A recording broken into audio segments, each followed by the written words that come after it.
प्रधानमंत्री नरेंद्र मोदी ने गुरुवार को राजधानी दिल्ली के प्रगति मैदान में अंतर्राष्ट्रीय संग्रहालय एक्सपो 2023 का उद्घाटन किया है।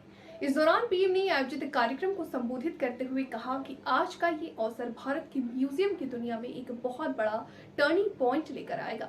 हमारी कितनी भी पांडुलिपियां और पुस्तकालय गुलामी के कालखंड में चला दिए गए हैं, जिसके केवल भारत का नहीं बल्कि पूरी दुनिया और पूरी मानव जाति का नुकसान हुआ है। वहीं इस कार्यक्रम के तहत पीएम मोदी ने देशवासियों के घर में पारिवारिक म्यूजियम बनाने का भी सुझाव सबके सामने रखा। भारत की गति दिखाई देती है और भारत की प्रगति भी दिखाई देती है। अब बंगाल और ओडिशा में वंदे भारत की ये गति और प्रगति दस्तक देने जा रही है। इससे रेल यात्रा के अनुभव भी बदलेंगे और विकास के मायने भी बदलेंगे। अब कोलकाता से दर्शन के लिए पुरी जाना हो या पुरी से किसी काम के लिए कोलकाता जाना हो, ये यात्रा केवल 6.5 घंटे की रह जाएगी। इससे समय भी बचेगा, व्यापार और कारोबार भी बढ़ेगा और युवाओं के लिए नए अवसर भी तैयार होंगे। मैं ओडिशा और पश्चिम बंगाल के लोगों को इसके लिए बहुत बहुत बधाई देता हूं।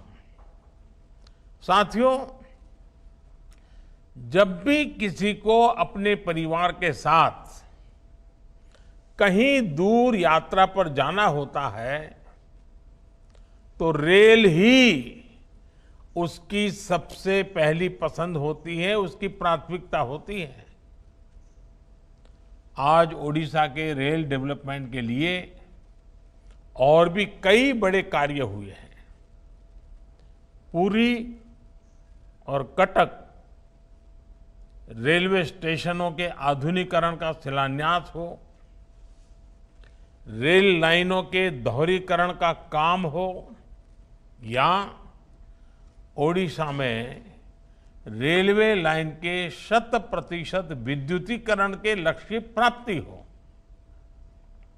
मैं इन सभी के लिए ओडिशा के लोगों को बहुत बहुत बधाई देता हूं। साथियों, ये समय आजादी के अमृत काल का समय है। भारत की एकता को और मजबूत करने का समय है। जितनी ज्यादा एकता होगी, भारत का सामूहिक सामर्थ्य उतना ही ज्यादा शिखर पर पहुंचेगा।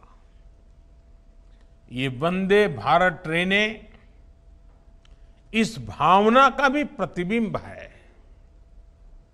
इस अमृत काल में वंदे भारत ट्रेनें विकास का इंजन भी बन रही हैं और एक भारत श्रेष्ठ भारत की भावना को भी आगे बढ़ा रही है। भारतीय रेलवे सबको जोड़ती है, एक सूत्र में पिरोती है। वंदे भारत ट्रेन भी अपनी इसी परिपाटी पर चलते हुए आगे बढ़ेगी। ये वंदे भारत बंगाल और ओडिशा के बीच, हावड़ा और पुरी के बीच जो आध्यात्मिक और सांस्कृतिक संबंध है, उन्हें और मजबूत करेगी। आज देश के अलग अलग राज्यों में ऐसी ही करीब 15 वंदे भारत ट्रेनें चल रही हैं।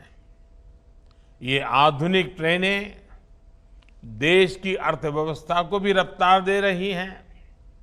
साथियों, बीते वर्षों में भारत ने कठिन से कठिन वैश्विक हालातों में भी अपने विकास की गति को बनाए रखा है। इसके पीछे एक बड़ा कारण है कि इस विकास में हर राज्य की भागीदारी है